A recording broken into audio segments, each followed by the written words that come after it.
এই ভিডিও খুব গুরুত্বপূর্ণ ভিডিও, তাই সম্পূর্ণ ভিডিও এ দেখুন।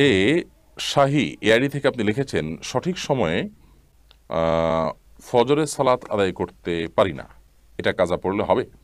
ফজরের সময় আপনি ফজরের সালাত আপনি সঠিক সময় আদায় করতে পারেন না, এটা যদি নিয়মিত হয়ে যায় তাহলে সেটা কোনো অবস্থায় গ্রহণযোগ্য নয়। আপনার যদি কোনো জব, কোনো পরিবেশ, কোনো পরিস্থিতির কারণে এরকম হয় তাহলে সেক্ষেত্রে সেই জব, সেই পরিবেশ, সেই ভিডিওটি পরিস্থিতি শেয়ার করুন। সেখান থেকে আপনাকে সরে আসতে হবে। আর যদি সেরকম কিছু না থাকে, না হয়, তাহলে সেক্ষেত্রে আপনার যেটা করতে হবে সেটা হলো যে আহ, অলসতার কারণে এরকম হলে আপনি অ্যালার্ম দিয়ে শোবেন, যথেষ্ট আগে আগে ঘুমাবেন, এবং যাতে করে আপনার সালাত নষ্ট না হয় তার জন্য প্রয়োজনীয় সব ব্যবস্থা গ্রহণ করবেন। আপনি প্রয়োজনে অ্যালার্মের ব্যবস্থা করে রাখবেন। যারা সালাত আদায় করেন সে সমস্ত ভাইদেরকে দিয়ে আপনি ফোন করাবেন। এক কথায় সালাত আদায় করতে হবে।